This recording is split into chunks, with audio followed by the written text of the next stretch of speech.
Penghuni Lembah Malaikat. Bagian 2. Rupanya kakek berpakaian coklat itu mengetahui pula kedatangan Dewa Arak. Buktinya, perhatian pada santapannya dialihkan. Kemudian kepalanya terdongak. Terkesiap hati Arya Buana ketika melihat sepasang mata kakek berpakaian longgar itu yang mencorong tajam berwarna kehijauan. Mirip mata seekor kucing dalam gelap. Dari sepasang mata itu saja, sudah bisa diperkirakan kalau kakek itu bukan orang sembarangan.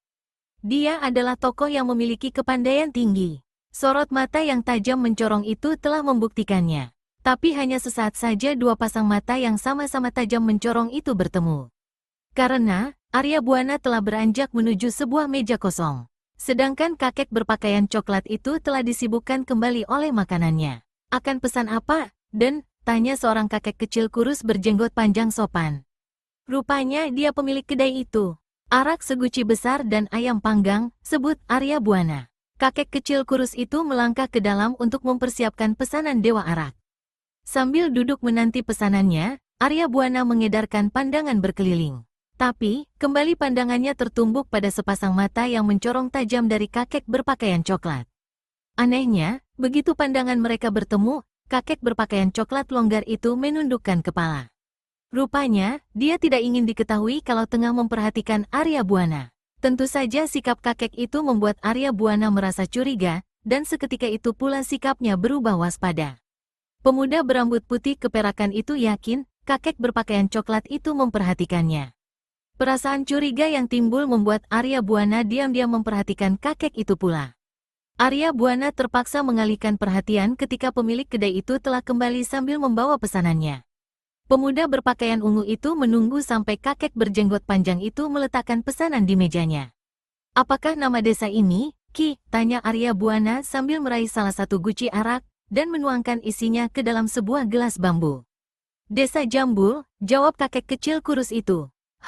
Sebuah gumaman tak jelas dari mulut Dewa Arak menyambut jawaban pemilik kedai. Memangnya Aden hendak kemana? Tanya kakek berjenggot panjang itu. Lembah Malaikat, jawab Dewa Arak kalem. Tapi, tanggapan kakek berjenggot panjang itu tidak sesederhana sahutan Arya Buana.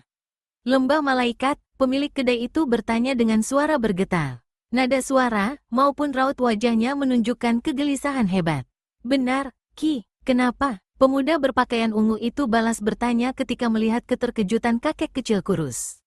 Mau apa kau ke sana, anak muda? Mendadak nada suara kakek berjenggot panjang itu berubah. Tidak lagi sopan dan ramah seperti semula, tapi keras dan kasar. Arya Buana bukan orang bodoh. Pemuda itu tentu saja bisa merasakan perubahan sikap pemilik kedai itu. Dan ini terjadi setelah mengatakan hendak menuju Lembah Malaikat. Pasti ada apa-apanya di sana. Meskipun sudah tua, dan hanya memiliki sedikit ilmu bela diri, tapi tak akan kubiarkan kau mengusik tempat suci itu, sambung kakek kecil kurus mantap, begitu melihat Dewa Arak tercenung. Tenanglah, Ki, Arya Buana yang sama sekali tidak mau terpancing dalam amarah, buru-buru menenangkan pemilik kedai itu. Duduklah dulu, dan kita bicarakan masalah ini secara baik-baik. Kakek berjenggot panjang itu tercenung sejenak dan tidak langsung menanggapi ajakan Dewa Arak. Ditatapnya sejenak wajah pemuda berambut putih keperakan itu. Baru ketika dijumpai adanya kesungguhan pada wajah itu, kakek itu duduk di kursi di hadapan Dewa Arak. Hanya meja persegi yang membatasi tubuh-tubuh mereka. Bisa kau ceritakan padaku mengenai Lembah Malaikat itu, Ki? Tanya Dewa Arak memulai pembicaraan. Maaf, anak muda, bukannya aku tidak ingin memberitahukannya. Tapi sebelum kau mengatakan tujuanmu ke sana, aku tidak bisa menceritakannya, tolak kakek kecil kurus itu. Dewa Arak menghela napas berat. Disadari kalau tidak ada gunanya meminta keterangan dari kakek berjenggot panjang itu. Arya Buana melihat adanya sorot pantang mundur pada sepasang mata pemilik kedai ini. Baiklah, Ki, ujar pemuda berpakaian ungu itu, mengalah. Perlu kau ketahui, aku pun baru sekali ini mengetahui bahwa ada tempat yang bernama Lembah Malaikat. Dan itu pun dari orang yang bersangkutan. Apa maksud ucapanmu itu, anak muda? Tanya kakek berjenggot panjang, tak mengerti. Ceritanya cukup panjang, Ki. Kau bersedia mendengarkannya? Tanya Arya Buana. Dia memang berniat menerangkan semua, agar kakek kecil kurus ini mengerti. Ceritakanlah, sambut pemilik kedai ini. Arya Buana mengerling ke arah meja kakek bungkuk berpakaian coklat longgar. Lirikan matanya mengandung arti, karena khawatir pembicaraannya terdengar. Kakek berjenggot panjang itu pun rupanya mengerti. Tidak perlu khawatir, dia bisu dan tuli, jelas kakek kecil kurus itu. Pemuda berpakaian ungu itu hanya menggumam pelan. Aku adalah seorang pengelana, Ki. Arya Buana memulai. Masuk hutan dan desa adalah kegemaranku. Tapi, kemarin aku mendapat surat dari seseorang yang menitipkannya pada bocah lelaki. Arya Buana menghentikan ceritanya sejenak untuk melihat tanggapan pemilik kedai ini. Tapi, kakek kecil kurus itu ternyata diam saja, tidak menanggapi sedikit pun. Isi surat itu, memintaku untuk datang ke lembah malaikat. Apabila aku tidak ke sana, kawanku yang diculiknya akan dibunuh. Bohong, kau mengada-ada, anak muda. Kakek berjenggot panjang itu bangkit dari duduknya. Seketika wajahnya merah padam. Kemarahan yang hebat tampak memancar pada wajahnya. Aku tidak bohong, Ki, masih tetap tenang ucapan Dewa Arak. Bahkan masih tetap duduk di kursi sambil menenggak minumannya. Cabut ucapanmu, atau ingin kuusir keluar seperti anjing geladak? Berkilat sepasang mata pemuda berambut putih keperakan itu mendengarnya. Memang, Arya Buana merasa tersinggung juga atas sikap yang ditunjukkan kakek itu.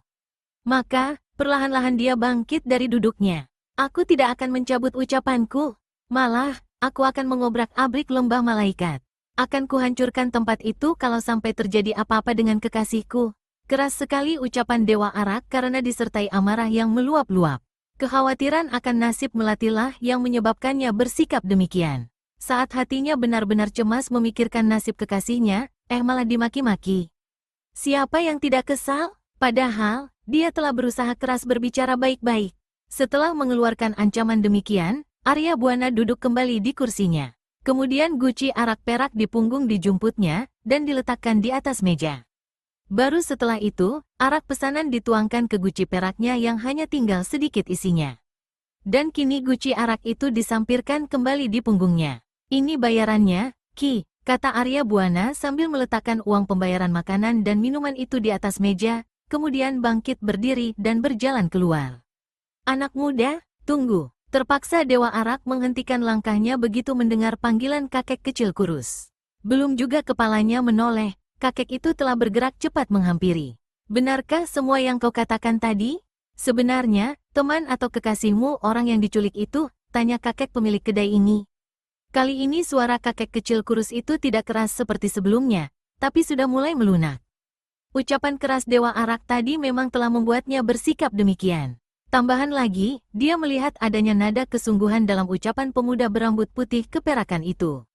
Amarah pemuda berpakaian ungu sedikit mereda tatkala mendengar ucapan pemilik kedai yang mulai melunak. Aku mengatakan apa adanya, Ki. Dan orang yang diculik itu sebenarnya adalah kekasihku, jelas Dewa Arak. Ada hal yang mencurigakan kalau begitu, kata kakek kecil kurus itu seraya mengangguk-anggukkan kepala. Aku sama sekali tidak mengerti maksudmu, Ki. Sepasang alis pemuda berambut putih keperakan itu hampir bertautan. Raut ketidakmengertian tampak jelas di wajahnya. Apa yang kau ketahui tentang lembah malaikat? Kakek berjenggot panjang itu malah balas bertanya. Arya Buana menggelengkan kepala. Pemuda berpakaian ungu itu sama sekali tidak tahu tentang lembah malaikat. Sudah kuduga, keluh kakek kecil kurus, mendesah. Kau mau kuceritakan? Pemuda berpakaian ungu itu mengangguk. Kalau begitu, dengarkan baik-baik. Kakek pemilik kedai itu memulai ceritanya. Jilid 6. Sekitar 10 tahun yang lalu, desa ini diserbu segerombolan perampok yang ingin menjarah. Para penduduk tentu saja tidak membiarkan, sehingga harus angkat senjata mengadakan perlawanan. Kakek kecil kurus itu menghentikan ceritanya sejenak. Dahinya nampak berkernyit, jelas kalau dia tengah berusaha mengingat-ingat rentetan kejadian yang pernah diketahuinya. Tapi usaha kami seperti membenturkan telur ke batu. Para perampok itu terlalu kuat. Satu demi satu, penduduk berguguran. Padahal jumlah kami lebih banyak. Akhir dari pertarungan sudah bisa diterka. Penduduk akan tewas semua dan para perampok akan berhasil menjarah isi desa ini. Kembali kakek berjenggot panjang itu menghentikan ceritanya sejenak. Tapi, kali ini untuk mengambil napas. Saat itulah muncul seorang kakek berpakaian putih yang membantu kami melawan rombongan perampok itu. Dia ternyata sakti bukan kepalang. Hanya dengan kibasan-kibasan tangan saja, para perampok itu dibuat pontang-panting. Hanya sebagian kecil saja yang dibiarkan hidup. Begitu pula dengan pimpinannya. Kakek pemilik kedai itu menghentikan ceritanya kembali. Tenggorokannya terasa kering sehingga harus dibasahi. Dia memang terlalu semangat bercerita. Kakek sakti itu kemudian tinggal di sebuah lembah di Bukit Jambul. Penduduk desa ini menamakannya Lembah Malaikat, karena kakek itu memang seperti malaikat saja. Beliau selalu datang menolong kami tepat pada saat yang diperlukan. Berkali-kali dia datang dan mengusir setiap orang jahat yang hendak datang kemari. Di samping itu, dia pun sering pula mengobati penduduk desa ini yang sakit. Tutur kakek berjenggot panjang itu menutup ceritanya. Arya Buana mengangguk-anggukkan kepala. Oleh karena itu, aku tidak senang ketika kau menyatakan ingin pergi ke Lembah Malaikat, anak muda. Mengapa, Ki? Tanya Arya Buana. Bukankah sekarang kau tahu maksud kedatanganku ke sana? Hah, kakek kecil kurus itu menghela napas berat. Lembah Malaikat adalah sebuah tempat suci, anak muda. Aku tidak ingin kau pergi ke sana. Karena, kau adalah seorang pemuda pemabukan. Kami tidak ingin arakmu mengotori tempat suci itu. Merah wajah Arya Buana mendengar ucapan itu. Meskipun begitu, Dewa Arak tidak marah. Dia tahu kalau kakek berjenggot panjang itu tidak bermaksud mengejek, tapi hanya mengatakan yang sebenarnya. Apalagi ketika mendengar ucapanmu selanjutnya. Aku menjadi lebih marah lagi, sambung kakek pemilik kedai itu berapi-api. Arya Buana menarik napas dalam-dalam dan menghembuskannya kuat-kuat. Aku tidak menuduh kalau pelaku penculik kekasihku adalah penghuni Lembah Malaikat, Ki. Pelan ucapan pemuda berpakaian ungu itu. Hanya gumam tak jelas kakek itu yang menyambuti ucapan Dewa Arak. Aku datang hanya untuk memenuhi pesan penculik itu. Dan kebetulan, tempat yang diinginkannya adalah Lembah Malaikat. Hah, kakek berjenggot panjang itu hanya mampu menghela napas berat. Disadari kalau sikapnya tidak patut bila terus melarang pemuda berambut putih keperakan itu menyelamatkan kekasihnya. Aku berjanji akan menjaga kesucian Lembah Malaikat semampuku, Ki, janji Arya Buana tulus. Kakek kecil kurus itu hanya bisa tersenyum getir mendengar ucapan Arya Buana. Kemudian, kedua bahunya diangkat. Pasrah. Terima kasih, Ki, ucap Arya Buana gembira. Oh, ya, aku ingin beristirahat sebentar untuk melepaskan lelah. Apakah ada kamar kosong? Ada, anak muda, mari. Sambil berkata demikian, kakek berjenggot panjang itu berjalan mendahului Arya Buana. Diantarkannya pemuda berambut putih keperakan itu ke tempat yang akan dipesannya. Inilah kamar itu, anak muda, ujar kakek kecil kurus itu sambil membuka pintu sebuah kamar. Arya Buana memperhatikan ruangan dalam kamar itu sejenak. Memang sebuah kamar yang cukup rapi. Kemudian, kakinya melangkah masuk ke dalam. Kakek pemilik kedai segera melangkah meninggalkan tempat ini. Sementara, pemuda berambut putih keperakan itu lalu membaringkan tubuh di balai-balai bambu. Tak lama kemudian, Dewa Arak sudah tertidur pulas. Jilid 7. Gluk, gluk, gluk. Suara tegukan terdengar ketika arak yang dituangkan melewati kerongkongan Arya Buana. Sesaat kemudian, ada hawa hangat yang menyebar dalam perut pemuda berambut putih keperakan itu. Lalu hawa hangat itu perlahan merayap naik ke atas kepala. Sekejap kemudian, tubuh Dewa Arak mulai limbung. Inikah ilmu, belalang sakti, yang membuat kau jadi manusia sombong, Dewa Arak? Ingin ku ketahui, mampukah ilmu, belut salju, milikku menghadapi ilmumu? Setelah berkata demikian, Jasuri meletakkan kedua tangan di sisi-sisi pinggangnya. Jari-jarinya terbuka lurus, dan telapak tangan menghadap ke langit. Kemudian, perlahan-lahan tapi penuh tenaga, tangannya dijulurkan ke depan, seraya membalikkan telapak tangan jadi menghadap ke bumi. Seketika itu pula ada hawa dingin berhembus dari kedua tangan yang dijulurkan. Kakek berpakaian putih itu menarik kembali kedua tangannya yang terjulur. Berbeda dengan sewaktu menjulurkan, sewaktu menarik, Jasuri melakukannya secara cepat dan seketika. Maka secepat kedua tangan itu ditarik, secepat itu pula dilancarkan serangan ke arah Dewa Arak. Kedua tangan itu melakukan totokan bertubi-tubi ke arah dada dan ulu hati. Cit, cit, cit. Suara bercicitan nyaring, diiringi hawa dingin yang membekukan tubuh mengiringi tibanya serangan totokan-totokan Jasuri. Dewa Arak tidak berani main-main. Disadari kalau lawan yang dihadapi amat tangguh. Dan itu bisa diketahui dari benturan yang terjadi sebelumnya. Maka buru-buru kakinya melangkah ke kanan sambil mendoyongkan tubuh. Sehingga, serangan lawan lewat sejengkal di samping kiri pinggangnya. Hawa dingin yang amat sangat berhembus. Untung saja, Dewa Arak telah mengerahkan ilmu, tenaga sakti inti matahari. Kalau tidak, mungkin sudah menggigil seluruh tubuh saking dinginnya udara yang berhembus. Tidak hanya mengelak saja yang dilakukan Dewa Arak. Nyatanya, dia langsung melancarkan serangan balasan. Tangan kirinya meluncur cepat ke arah pelipis. Tapi Jasuri bukan orang sembarangan. Meskipun tidak dikenal dalam rimba persilatan, karena tidak pernah melakukan tindakan yang menggemparkan, kepandaian yang dimilikinya benar-benar luar biasa. Menghadapi serangan balasan Dewa Arak, tubuhnya hanya direndahkan dengan cara menekuk kaki kanan dalam-dalam. Sedangkan kaki kirinya dijulurkan merapat tanah. Wood, serangan Arya Buana mengenai tempat kosong, lewat beberapa jengkal di atas kepalanya. Melihat rambut Jasuri yang berkibar keras, bisa diperkirakan kekuatan yang terkandung dalam serangan itu. Pada saat yang bersamaan tangan kiri Jasuri menotok ke arah ulu hati Dewa Arak. Maka tidak ada jalan lain bagi Arya Buana kecuali menangkisnya. Dia tidak memilih mengelak, karena hal itu akan membuatnya terus terdesak. Dan Dewa Arak tidak ingin hal itu terjadi. Plakek, untuk kedua kalinya, terjadi benturan keras antara kedua tangan tokoh sakti itu. Kembali tubuh kedua tokoh yang berbeda usia itu terhuyung mundur satu langkah ke belakang. Tapi, baik Dewa Arak maupun Jasuri sama sekali tidak mempedulikan hal itu. Berkat kemampuan yang dimiliki, bukan merupakan hal yang sulit untuk mematahkan kekuatan yang mendorong tubuh mereka. Dan, kembali mereka saling melancarkan serangan berikutnya. Pertarungan yang berlangsung memang dahsyat bukan kepalang. Arya Buana dengan ilmu, belalang saktinya, terlihat terengginas sekali. Gerakan dan kembangan ilmunya sulit diterka lawan, karena memiliki perubahan yang begitu mendadak dan tiba-tiba. Dari lemas dan meliuk-liuk seperti orang akan jatuh, menjadi keras dan kasar. Kemudian, kembali lemas dan meliuk-liuk.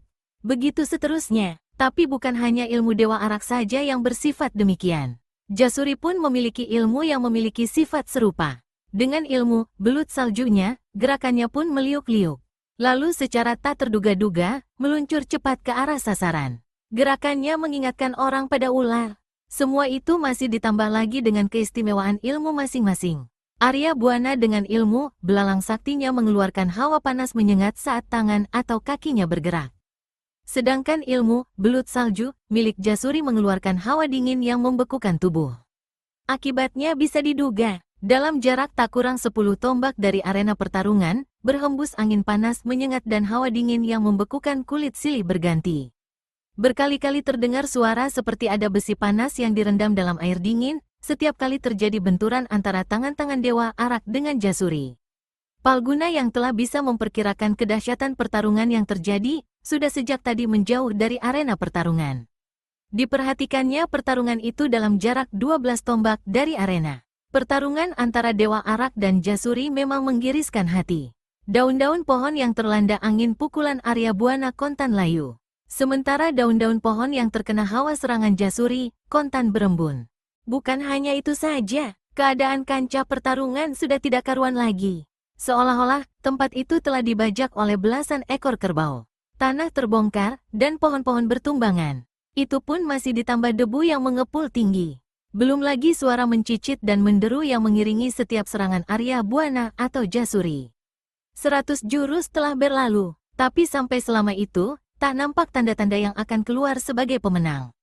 Pertarungan masih berlangsung imbang, karena baik dalam hal tenaga dalam ataupun ilmu meringankan tubuh, keduanya berada dalam satu tingkat. Meskipun tidak terdesak oleh lawannya, tapi Jasuri tahu kalau lama-kelamaan akan dirobohkan Dewa Arak. Usianya sudah tua, sedangkan Arya Buana masih sangat muda. Lambat laun, jelas dia akan kalah oleh kodrat alam. Maka akan lebih dulu lelah ketimbang Dewa Arak. Jika hal itu terjadi, Dewa Arak tidak akan terlalu sulit menggilasnya. Dan Jasuri tidak ingin hal itu terjadi. Keselamatannya memang tidak terlalu dipikirkan. Tapi, keselamatan Palgunalah yang menjadi beban. Maka kakek berpakaian putih itu bertekad untuk mengadu nyawa. Disadarinya kalau Dewa Arak tidak akan mungkin bisa dikalahkan. Pemuda berambut putih keperakan itu memang memiliki kepandaian luar biasa. Setelah mendapat keputusan itu, serangan-serangan Jasuri pun semakin dahsyat. Sekarang serangan-serangannya selalu memojokkan Dewa Arak. Memang, kakek berpakaian putih itu berniat mengadu nyawa. Dewa Arak terkejut bukan kepalang begitu merasakan perubahan mendadak dalam serangan-serangan lawan. Sebagai seorang tokoh tingkat tinggi, Arya Buana tentu saja menyadari maksud tersembunyi lawan dengan perubahan serangannya. Dan dia tidak ingin meladeninya. Oleh karena itu, Dewa Arak selalu menghindar setiap kali lawan melakukan serangan yang bersifat memojokkan dengan maksud mengadu nyawa. Tapi berapa lama Dewa Arak dapat bersikap seperti itu, dengan bermain kucing-kucingan? Padahal orang yang menyerangnya adalah tokoh yang berkepandaian setaraf dengannya dalam segala hal. Hiat! Diiringi suara melengking nyaring, Jasuri melompat menerjang Dewa Arak. Kedua tangannya yang membentuk jari-jari terbuka lurus menghentak cepat ke arah dada Dewa Arak. Wajah Arya Buana berubah seketika. Hal yang dikhawatirkannya ternyata terjadi juga. Apalagi, dia tidak memiliki kesempatan mengelak. Memang, Jasuri telah memojokkannya dalam keadaan sedemikian rupa. Dewa Arak tidak punya pilihan lain lagi, kecuali menyambut serangan lawan dengan gerakan serupa. Hiat! Dengan teriakan tak kalah keras, Dewa Arak melompat menyambuti. Kedua tangannya lurus ke depan membentuk jari-jari terkembang. Ada hawa panas menyambar di sekitar tempat itu, seiring terhentaknya kedua tangan itu. Blagege! Baik Dewa Arak maupun Jasuri sama-sama terjengkang ke belakang dan terguling di tanah. Lalu, huah! Dari mulut Dewa Arak dan Jasuri keluar darah kental. Kedua tokoh itu sama-sama terluka dalam, karena terkena serangan satu sama lain. Arya Buana menggigil kedinginan, sementara Jasuri menggeliat-geliat kepanasan. Jasuri yang sudah bertekad mengajak Dewa Arak mati bersama, segera berusaha bangkit. Tapi ternyata tidak mampu, dan terguling di tanah. Jelas, kalau luka yang dideritanya parah bukan main. Berbeda dengan Jasuri, Dewa Arak langsung berusaha untuk bersila, kemudian bersemadi. Disadari kalau luka dalam yang dideritanya amat parah. Maka, dia akan mengobatinya dengan penyaluran hawa murni. Jasuri pun akhirnya menyadari hal itu pula. Betapapun kuat keinginannya untuk membalas dendam, tapi kalau keadaan tidak memungkinkan bagaimana bisa melakukannya? Maka, kakek berpakaian putih lalu bersemadi.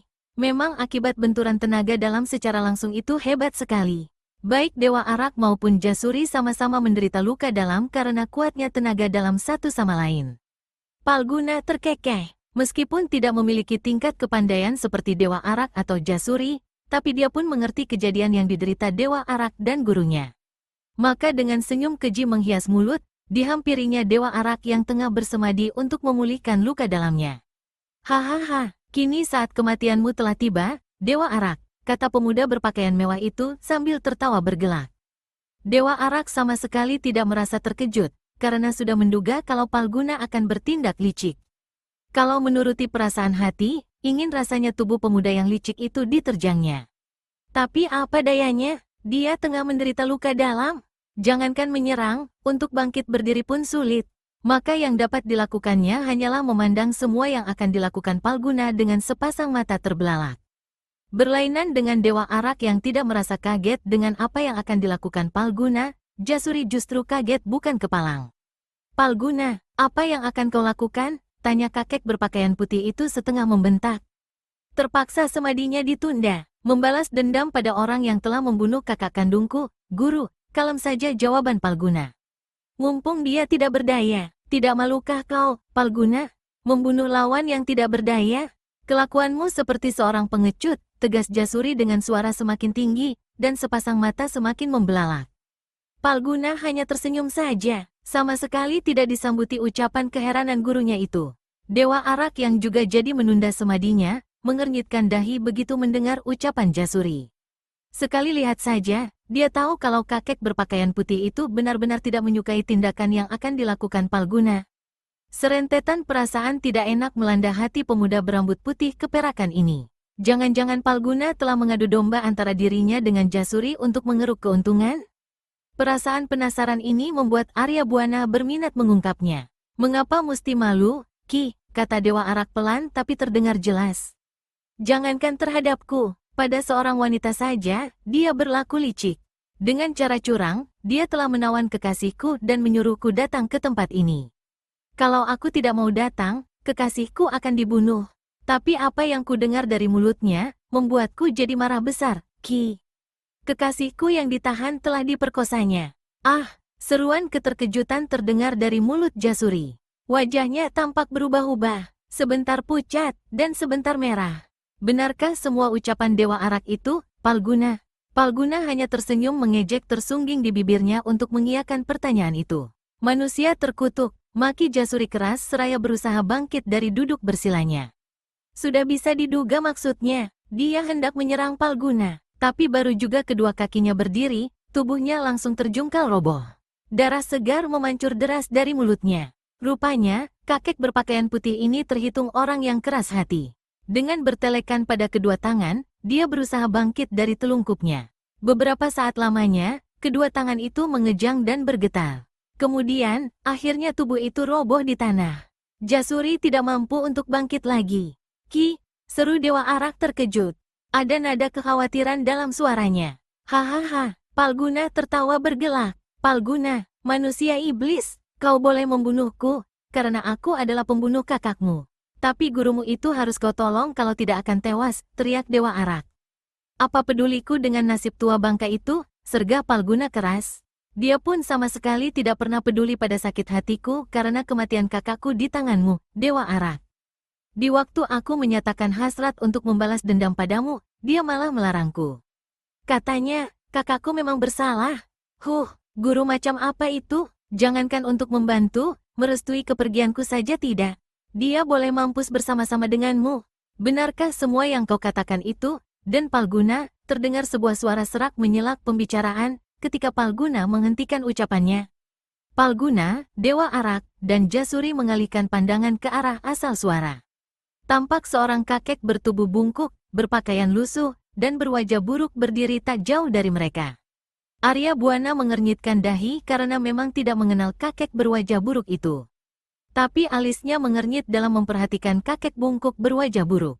Dirasakan dia pernah melihatnya di sebuah kedai yang akan menuju lembah malaikat ini. Sebaliknya Palguna dan Jasuri rupanya mengenalnya. Terbukti, kakek bertubuh bungkuk itu mengenal Palguna.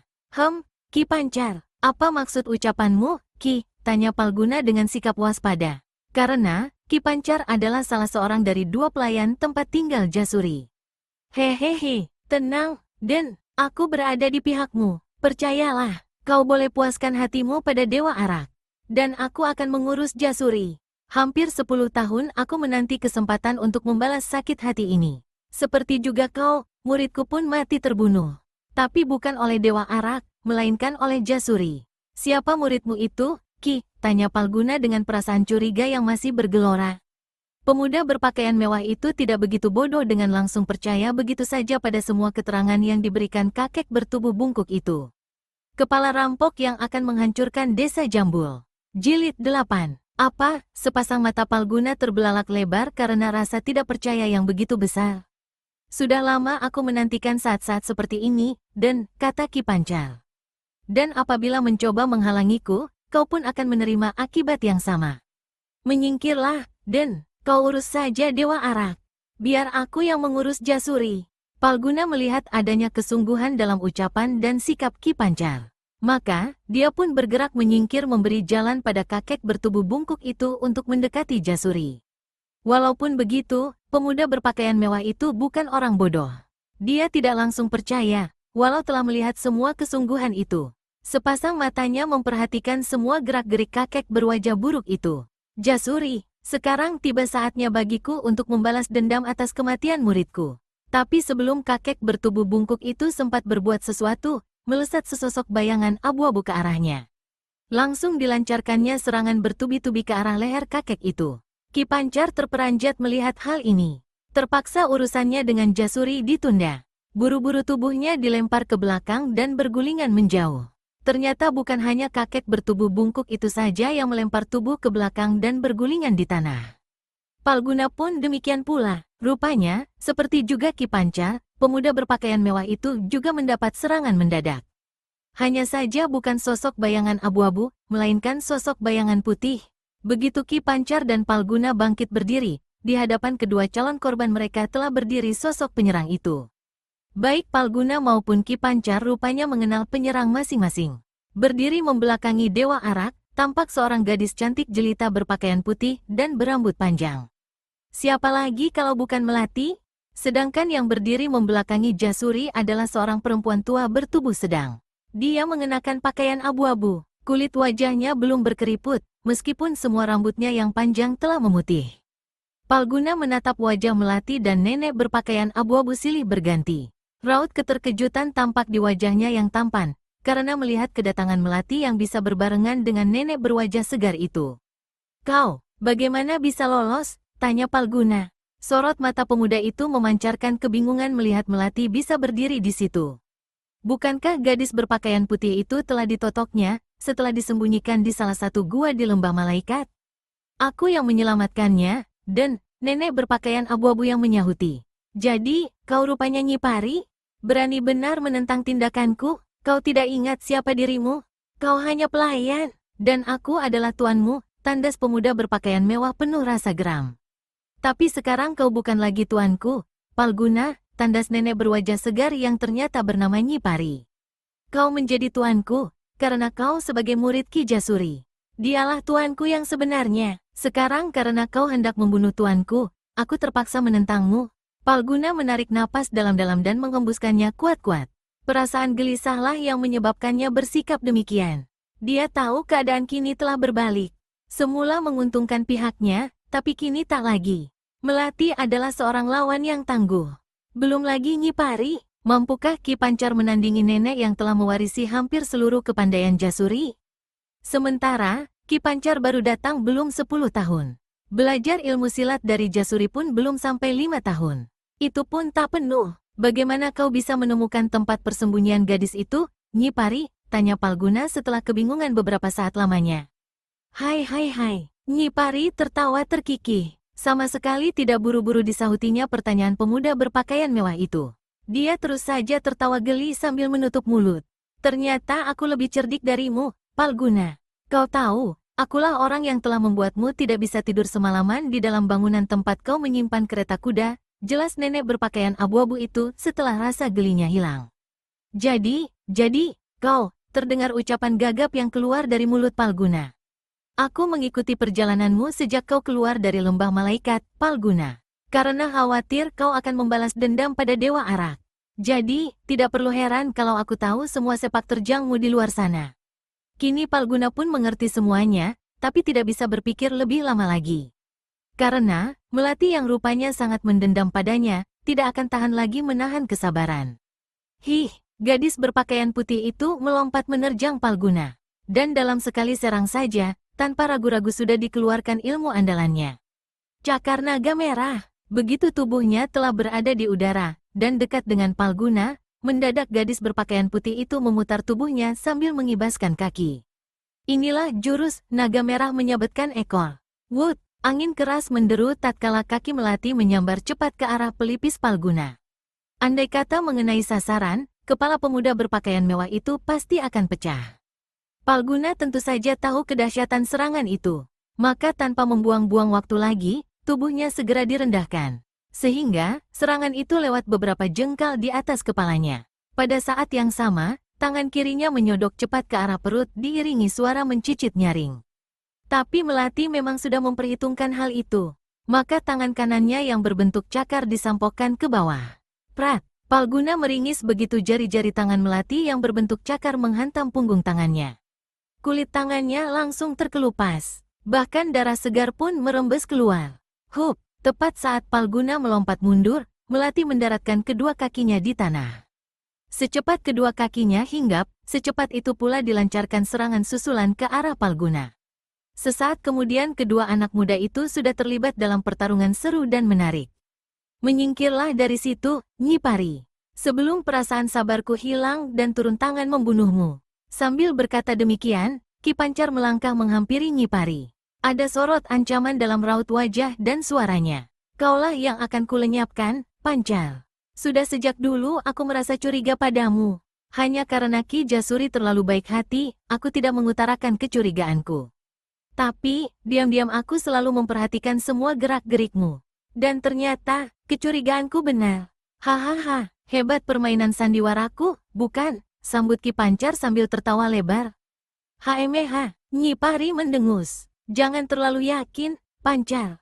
Aku tahu, sosok bayangan hitam yang muncul dan menyerang Ki Jasuri adalah kau. Itu terjadi setelah beberapa bulan kedatanganmu. Tidak salah bukan, dugaanku?" Tawa kakek berwajah buruk lenyap mendengar ucapan Nyi Pari. Tapi, kau pasti tidak tahu, mengapa aku menyerang dengan cara menyamar dan menyembunyikan wajah. Hai, kau kira aku sebodoh Palguna, Pancar? Nyi Pari tertawa mengejek. Aku tahu alasanmu, apalagi kalau bukan karena takut kedokmu terbongkar. Bukankah begitu, Pancar? Kakek berwajah buruk tidak bisa berkata apa-apa lagi. Semua yang dikatakan nenek berpakaian abu-abu itu memang benar. Aku pun tahu, siapa adanya dirimu, Pancar. Itu setelah kau mengatakan kalau Turangga, kepala rampok yang tewas di desa Jambul adalah muridmu, sambung Nyi Pari lagi. Ki Pancar terdiam tak menyambuti. Tapi dari sikapnya terlihat jelas kalau dia tengah menunggu kelanjutan ucapan nenek berpakaian abu-abu itu. Kau adalah hantu bungkuk tanpa nyawa, tandas nenek berpakaian abu-abu tegas. Ki Pancar tertawa bergelak. Hahaha, akhirnya kau tahu juga, Pari. Tapi sayang, sudah terlambat. Tidak ada lagi orang yang akan bisa menghalangi tindakanku. Setelah berkata demikian, kakek berwajah buruk itu kembali melangkah maju. Seketika, hal ini membuat Nyi Pari terkesiap. Sekujur urat-urat syarafnya menegang penuh kewaspadaan, bersiap menghadapi segala kemungkinan. Memang, setelah yakin kalau Ki Pancar adalah tokoh yang berjuluk hantu bungkuk tanpa nyawa, Nyi Pari jadi bersikap hati-hati. Dia telah mendengar sepak terjang tokoh ini. Dia adalah tokoh yang amat ditakuti di daerah utara. Telah puluhan, bahkan ratusan kali bertarung tanpa terkalahkan. Tak terhitung sudah banyaknya tokoh persilatan golongan putih yang tewas di tangannya. Karena wajahnya yang buruk dan tubuhnya yang bungkuk, dia dijuluki hantu bungkuk.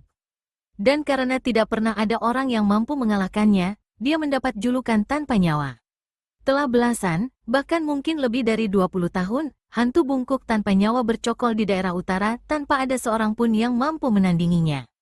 Dari sini saja sudah bisa diperkirakan kelihayan kakek berwajah buruk ini. Namun ketika mendengar banyak tokoh hitam yang di atas tingkatannya mati oleh Ki Jasuri, maka dia mengatur siasat untuk melenyapkannya. Salah satunya, menyamar jadi pembantu Ki Jasuri. Kuberikan kesempatan bagimu untuk pergi, Pari. Cepat, sebelum keputusanku berubah. Tidak, sekali ku bilang tidak, selamanya akan tetap tidak, tegas nenek berpakaian abu-abu itu. Kau mencari penyakit sendiri, Pari. Setelah berkata demikian, hantu bungkuk tanpa nyawa segera menyerang Nyi Pari dengan sebuah tendangan kaki kanan lurus ke arah dada. Wut, didahului desiran angin kuat, kaki Ki Pancar meluncur deras. Nyi Pari tidak berani bersikap sembarangan. Buru-buru dia melompat ke belakang, sehingga kaki hantu bungkuk tanpa nyawa tidak mengenai dadanya, masih berjarak sekitar 2 jengkal dari sasaran semula. Tapi serangan Ki Pancar tidak hanya sampai di situ saja. Begitu serangan pertamanya berhasil dielakkan, segera dilancarkan serangan susulan berupa tendangan miring ke arah leher dengan kaki yang sama. Dan untuk itu, kaki kiri kakek berwajah buruk itu terpaksa harus bergeser di tanah. Suara bergesekan keras terdengar ketika alas kaki hantu bungkuk tanpa nyawa bergesekan dengan tanah. Nyi Pari terperanjat melihat serangan yang seperti itu dapat dilancarkan lawan dalam waktu demikian cepat. Khawatir kalau mengelak akan ada serangan susulan lain, ditangkisnya serangan kaki itu dengan kedua tangannya. Plak! Nyi Pari memekik tertahan begitu sambungan pergelangan tangannya terasa seperti terlepas akibat berbenturan dengan kaki hantu bungkuk tanpa nyawa. Sekujur tangannya terasa sakit dan ngilu bukan kepalang. Tanpa dapat dicegah lagi, tubuhnya terhuyung 2 langkah ke belakang. Hantu bungkuk tanpa nyawa benar-benar hendak melenyapkan Nyi Pari. Tanpa memberi kesempatan sedikit pun, kembali dilancarkannya serangan susulan pada nenek berpakaian abu-abu itu. Kini Nyi Pari harus berjuang keras untuk menyelamatkan selembar nyawanya dari serangan ganas lawan. Seluruh ilmu yang diwariskan Ki Jasuri padanya dikerahkan. Sesaat kemudian, pertarungan sengit terjadi antara kedua orang itu. Jilid 9. Di arena lain, pertarungan yang berlangsung pun tak kalah serunya. Palguna harus mengerahkan seluruh kemampuan yang dimiliki untuk menghadapi setiap serbuan melati. Gadis berpakaian putih yang tengah dilanda kemarahan hebat itu menguras seluruh kemampuannya untuk bisa merobohkan Palguna secepat mungkin. Apalagi mengingat semua yang dilakukan pemuda berpakaian mewah itu. Maka, ilmu cakar naga merah dikerahkan sampai ke puncaknya. Serangannya susul menyusul tak henti-hentinya seperti gelombang laut. Tapi betapapun pemuda berpakaian mewah itu telah mengerahkan seluruh kemampuan, tetap saja tidak mampu membendung gelombang serangan melati. Putri angkat Raja Bojong Gading itu memang lebih unggul dalam segala hal. baik dalam hal ilmu meringankan tubuh maupun tenaga dalam. Tak aneh kalau Palguna terdesak hebat. Pertarungan baru berlangsung 50 jurus, tapi Palguna sudah terpontang-panting ke sana kemari untuk menyelamatkan selembar nyawanya. Akhir pertarungan ini sudah bisa ditebak. Pemuda berpakaian mewah ini akan roboh di tangan lawan. Palguna kini sudah tidak berdaya lagi mengadakan perlawanan. Serangannya hampir tidak pernah dikirimkan, karena keadaannya memang sudah terjepit sama sekali. Yang lebih banyak dilakukan adalah mengelak. Menangkis pun jarang sekali dilakukan, kecuali kalau dalam keadaan yang sangat memaksanya berbuat demikian. Di jurus ke-61, Melati mengirimkan sebuah tendangan lurus ke arah perut Palguna. Buru-buru pemuda berpakaian mewah itu menjejakkan kaki, lalu melompat ke atas. Hasilnya, tendangan Melati lewat di bawah kakinya. Tapi saat inilah yang memang ditunggu-tunggu Melati. Begitu tubuh lawan berada di atas, tangan kirinya diluncurkan ke arah dada Palguna. Palguna mengernyitkan dahinya kebingungan. Sebuah pertanyaan besar menggayuti kepalanya. Mengapa gadis berpakaian putih itu melancarkan serangan? Padahal, jelas-jelas bagian yang menjadi sasarannya tidak akan terjangkau serangan itu. Akhirnya Palguna mengambil keputusan untuk tidak menangkis serangan. Hatinya yakin kalau serangan Melati tidak akan mencapai sasaran. Tambahan lagi, keadaan tubuh Palguna tengah berada di udara. Dan ini menyulitkan untuk mengelakkan serangan itu. Dua alasan itulah yang menyebabkan pemuda berpakaian mewah itu tidak mengelakkan serangan lawannya. Dan, inilah kesalahan Palguna. Dia tidak tahu kalau Melati dengan keistimewaan ilmu cakar naga merahnya mampu membuat tangannya menjadi 1,5 kali lebih panjang. Maka, bukek, Palguna menjerit memilukan ketika tangan Melati menghantam sasaran secara telak dan keras. Seketika itu juga, tubuh pemuda berpakaian mewah itu terjungkal ke atas. Darah segar seketika menyembur deras dari mulut. Brukek, setelah terlempar setinggi 4 tombak dari permukaan tanah, tubuh pemuda berpakaian mewah itu jatuh di tanah menimbulkan suara keras. Hanya sesaat saja, tubuhnya berkelojotan, kemudian diam tak bergerak lagi ketika nyawanya telah pergi meninggalkan raga. Melati menatap mayat Palguna dengan sinar mata puas. Sementara, Jasuri menatapnya dengan berbagai macam perasaan yang bercampur aduk. Ada rasa lega, sedih, dan terpukul. Karena betapapun jahatnya, Palguna adalah muridnya dan sudah belasan tahun bersamanya. Pemuda berpakaian mewah itu sudah dianggap sebagai anaknya sendiri. Wajar jika kematian Palguna menimbulkan kesedihan mendalam di hati kakek berpakaian putih itu. Kang Arya, seru Melati keras sambil berlari menghampiri Arya Buana. Dewa Arak tersenyum lebar, walaupun ada rasa sakit yang mendera hatinya. Benarkah gadis yang dicintainya itu telah dinodai Palguna? Di samping rasa sakit itu, ada pula rasa kasihan yang amat sangat. Rasa kasihan pada Melati. Itulah sebabnya, Arya Buana berusaha untuk tetap tersenyum. Syukur kau selamat dari tangan pemuda terkutuk itu, Melati, kata Arya Buana. Leher Dewa Arak terasa dicekik ketika Melati telah duduk pula di hadapannya. Sepasang mata pemuda berambut putih keperakan itu menatap wajah putri angkat Raja Bojong Gading dengan berbagai macam perasaan yang berkecamuk dalam hati. Nyi Pari yang menyelamatkanku, Kang. Kalau tidak ada wanita yang baik hati itu, mungkin aku sudah jadi korban nafsu setan si keparat Palguna. Jadi, dia belum memperkosamu. Dengan susah payah, kata-kata itu berhasil keluar dari mulut Dewa Arak. Melati tersenyum. Untung saja, Nyi Pari selalu datang tepat pada waktunya. Di saat pemuda keparat itu mulai menampakkan tanda-tanda akan bersikap kurang ajar, Nyi Pari datang dan menyerangnya. Rupanya, Nyi Pari orangnya yang selalu menyelamatkan Melati secara diam-diam. Bahkan dia pula yang mengirimkan surat peringatan, saat gadis itu tengah berbaring di dalam sebuah kamar dalam bangunan tua milik Palguna. Kemudian, Melati pun menceritakan pertemuannya dengan Palguna. Lalu, aku dibawanya pergi dengan kereta, Kang, lanjut Melati setelah sedikit bercerita. Di tengah perjalanan, dia yang rupanya masih merasa penasaran, sehingga mencoba mengulangi perbuatan terkutuknya. Untung Nyi Pari datang dan menyerang sehingga usahanya gagal. Melati menghentikan ceritanya sejenak untuk mengambil napas dalam-dalam. Sementara Dewa Arak mendengarkan cerita kekasihnya penuh perhatian. Jadi, Nyi Pari berhasil mengalahkan Palguna, tanya pemuda berpakaian ungu itu. Melati menggeleng. Atau, Nyi Pari yang dikalahkan?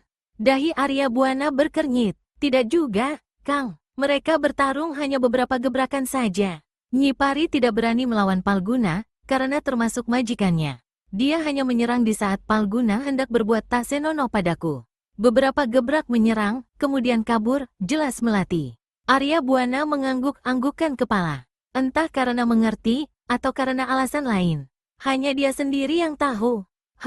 Jadi, Nyi Pari mengikuti perjalanan Palguna yang membawamu, tanya Arya Buana mulai mengerti. Ya, baru ketika Palguna pergi, Nyi Pari membebaskanku. Lalu kami datang kemari, tutur Melati menutup ceritanya. Tidak bisa kubayangkan kalau seandainya Nyi Pari tidak ada, Melati, kata Dewa Arak lirih. Ditatapnya wajah gadis berpakaian putih itu penuh kasih sayang. Jangan berkata begitu, Kang, selak Melati. Aku ngeri mendengarnya. Arya Buana menarik napas dalam-dalam dan menghembuskannya kuat-kuat. Sepasang matanya dilayangkan ke depan. Sementara itu di arena pertarungan, hantu bungkuk tanpa nyawa terlalu sakti untuk bisa ditandingi Nyi Pari. Setelah pertarungan berlangsung 45 jurus, nenek berpakaian abu-abu itu sudah terdesak hebat. Yang dapat dilakukan Nyi Pari hanya mengelak saja. Berbeda dengan di awal-awal pertarungan. Dia selalu menyerang Ki Pancar. Semakin lama mereka bertarung, semakin jarang serangan yang dilancarkan nenek berpakaian abu-abu itu. Sampai akhirnya, Nyi Pari tidak bisa melancarkan serangan lagi, karena sibuk menyelamatkan diri. Dia hanya mengelak dan menangkis serangan yang datang bertubi-tubi bagaikan hujan. Padahal, Nyi Pari telah mengeluarkan senjata andalannya berupa sebuah kipas baja yang berujung runcing. Senjata itu bisa digunakan untuk mengebut, di samping itu juga sebagai pedang karena ujungnya runcing. Tukek! Nyi Pari terpekik pelan ketika ujung kaki hantu bungkuk tanpa nyawa menghantam sikunya. Seketika itu pula sekujur tangannya lumpuh, dan kipas baja itu pun terjatuh pula dari cekalan. Nenek berpakaian abu-abu itu terperanjat. Pada saat itu, tangan hantu bungkuk tanpa nyawa kembali meluncur ke arah dada kanannya. Nyi Pari terkejut bukan kepalang. Disadari kalau sampai terkena serangan itu, nyawanya akan melayang ke alam baka. Maka buru-buru tubuhnya bergerak mengelak, dengan melangkah dan menggeser tubuh. Plakek! Nyi Pari memekik kesakitan ketika tangan Ki Pancar menghantam bahunya. Nenek berpakaian abu-abu ini kalah cepat.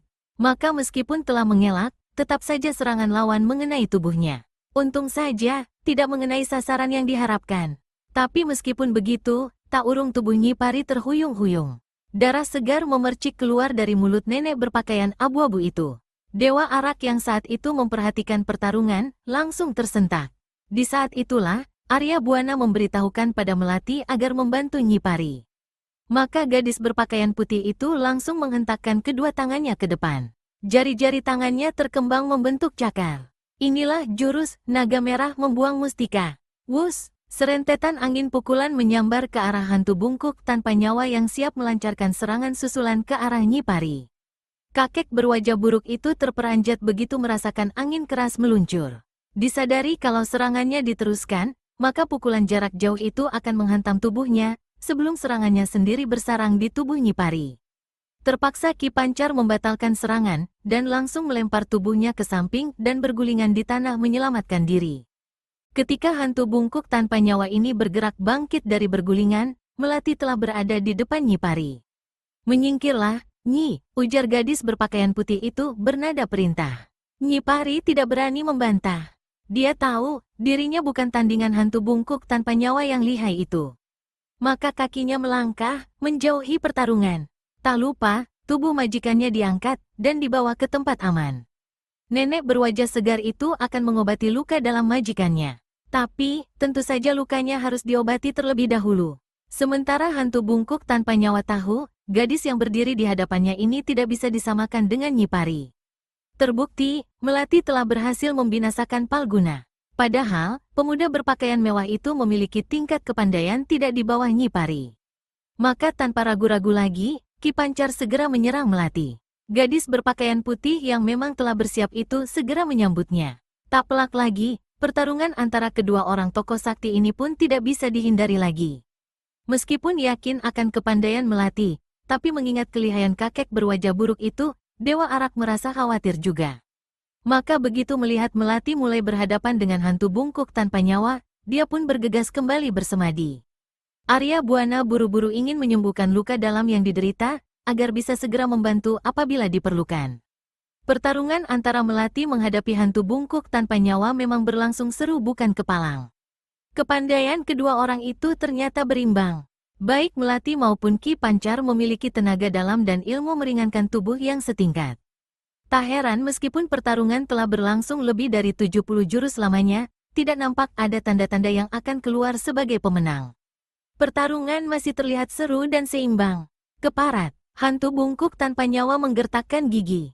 Hatinya merasa geram bukan kepalang melihat ketangguhan gadis berpakaian putih itu.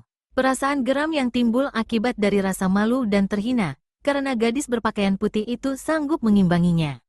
Mendadak tangan kakek berwajah buruk itu bergerak, dan serat, sinar terang berkeredap ketika di tangan hantu bungkuk tanpa nyawa telah tergenggam sebilah golok besar yang matanya bergerigi mirip gergaji. Dan begitu golok itu terhunus, langsung saja diluncurkan cepat ke arah dada Melati. Melati menggigit bibirnya kuat-kuat, dan sekali menjejakkan kaki, tubuhnya telah terlempar ke belakang. Sehingga, serangan golok Ki Pancar tidak mengenai sasaran. Selagi tubuhnya berada di udara, tangan Melati bergerak ke arah punggung. Dan begitu kedua kakinya mendarat, di tangan gadis berpakaian putih itu telah tergenggam pedang. Wong! Suara menggerung dahsyat seperti seekor naga murka terdengar ketika Melati menggerakkan pedangnya. Kembali kedua belah pihak melanjutkan pertarungan. Tapi, kali ini masing-masing telah menggenggam senjata. Dengan sendirinya, pertarungan jadi berlangsung lebih seru. Suara menggerung, mencicit, dan mengaung menyemaraki pertarungan. Di jurus-jurus awal sewaktu menggunakan senjata, pertarungan antara kedua tokoh ini berlangsung seru. Baik Melati maupun hantu bungkuk tanpa nyawa, saling serang dengan hebatnya. Berkali-kali bunga api memercik ke udara setiap kali pedang dan golok itu berbenturan. Tapi menginjak jurus ke-73 dalam permainan senjata, Melati mulai terdesak. Dan hanya karena kehebatan ilmu, pedang seribu naganya, yang membuat hantu bungkuk tanpa nyawa tidak mampu merobohkan Melati. Memang ilmu, pedang seribu naga, mempunyai pertahanan kuat. Hampir hantu bungkuk tanpa nyawa putus asa menyadari kenyataan ini. Dia, datuk yang amat terkenal tidak mampu mengalahkan seorang gadis belia yang sudah berhasil didesaknya. Rasa malu dan penasaran membuat hantu bungkuk tanpa nyawa menyerang semakin kalang kabut. Dia menyerang tanpa mempedulikan pertahanan lagi. Yang ada di benaknya hanya satu. Melati harus bisa ditewaskan. Hiaat. Sambil berteriak melengking nyaring, kakek berwajah buruk itu menusukkan goloknya ke arah perut Melati. Dengan sebuah gerakan aneh, Melati menjejakkan kakinya ke tanah. Mendadak bagian tubuhnya yang mulai dari pinggang ke bawah, terangkat naik. Kini, dia seperti tertelungkup di udara, dengan bagian tubuh bawah lebih tinggi daripada atas. Inilah jurus naga merah mengangkat ekor. Golok hantu bungkuk tanpa nyawa menyambar lewat di bawah dada Melati, hanya berjarak beberapa jari saja. Tidak hanya sampai di situ saja yang dilakukan Melati. Pada saat tubuhnya terangkat, pedang di tangannya dibabatkan ke arah leher lawan. Ki Pancar kaget bukan kepalang melihat serangan ini. Dicobanya untuk mengelak, tapi karena serangan itu demikian cepat. Tambahan lagi, perasaan kalap yang melanda membuat kewaspadaannya agak berkurang. Maka, kepala hantu bungkuk tanpa nyawa kontan terlepas dari tubuhnya ketika pedang Melati dengan telak menyambar sasaran. Darah langsung menyembur deras dari bagian yang terluka. Tanpa sempat bersambat lagi, tubuh kakek berwajah buruk itu roboh ke tanah, dan diam tidak bergerak lagi untuk selamanya. Mati, Melati mendaratkan kedua kakinya di tanah. Pada saat yang sama, Dewa Arak pun telah selesai mengobati lukanya. Begitu pula Nyi Pari dan Ki Jasuri. Seperti diberi aba-aba ketiga orang itu berjalan menghampiri Melati. Kau hebat, Melati, puji Nyi Pari kagum. Sepasang matanya menatap takjub wajah gadis berpakaian putih itu. Terima kasih atas pujian dan juga atas pertolonganmu, Nyi, balas Melati. Benar, Nyi, sambung Dewa Arak. Tanpa pertolonganmu, entah apa yang akan terjadi pada kekasihku. Lupakanlah, Ki Jasuri yang menyambuti. Di antara sesama manusia, memang mesti tolong-menolong. Kalau begitu, kami pamit dulu, Ki, Nyi, pamit Dewa Arak buru-buru. Masih ada urusan yang akan kami selesaikan. Oh, silakan, Dewa Arak, sambut Ki Jasuri. Tapi jangan lupa, singgahlah kemari nanti. Akan kuusahakan, Ki, sahut Arya Buana tak berani memastikan. Setelah berkata demikian, Arya Buana dan Melati meninggalkan lembah malaikat, diiringi tatapan mata penuh kagum dari Ki Jasuri dan Nyi Pari. Kini bayangan tubuh sepasang pendekar itu lenyap di kejauhan.